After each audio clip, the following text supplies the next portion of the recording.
प्रधानमंत्री नरेंद्र मोदी आज 4 बैठकें करेंगे। सुरक्षा मामलों की कैबिनेट कमेटी की बैठक होगी। पहलगाम हमले के बाद यह सीसीएस की दूसरी बैठक है।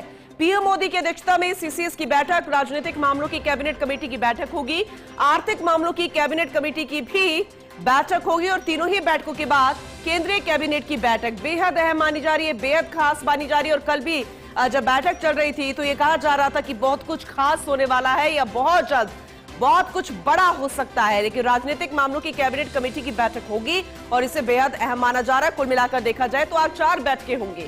सुरक्षा मामलों की कैबिनेट कमेटी की बैठक और पहलगाम हमले के बाद ये सीसीएस की दूसरी बैठक और इसलिए बेहद खास इसे माना भी जा रहा है। प्रधानमंत्री नरेंद्र मोदी की अध्यक्षता में बैठक होगी। सीसीएस की बैठक है, राजनीतिक मामलों की कैबिनेट कमेटी की बैठक, आर्थिक मामलों की कैबिनेट कमेटी की भी बैठक, तीनों बैठकों के बाद केंद्रीय कैबिनेट की भी बैठक होगी। यानी बैक टू बैक 4 बैठकें हैं और बेहद अहम मानी जा रही है।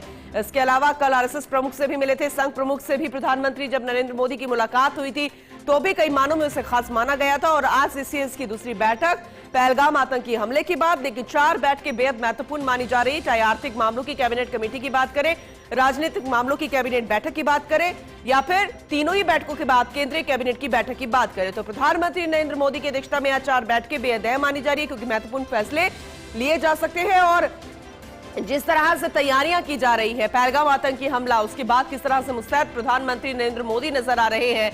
इस बीच जो दुश्मन देश है पाकिस्तान है, वहां पर खलबली मच गई है, डर सता रहा है, टेंशन बढ़ गई है। लेकिन यहां पर तैयारियां जिस तरीके से चल रही है, टेंशन वहां पर है, चिंता वहां पर, और इसलिए बौखलाहट में होकर अलग अलग तरह की बयानबाजी वहां से सामने आ रही है। और देखा जाए तो फिलहाल आज जो बैठक है, कई तरह के अहम फैसलों पर मुहर लग सकती है, फिर उसके बाद एक्शन होना बाकी है। चाहे आर्थिक मामलों के मद्देनजर देखा जाए, राजनीतिक मामलों के मद्देनजर देखा जाए, सीसीएस की भी दूसरी बैठक पहलगाम आतंकी हमले के बाद और कुल 4 बैठकें बैक टू बैक प्रधानमंत्री नरेंद्र मोदी की अध्यक्षता में आज होंगी।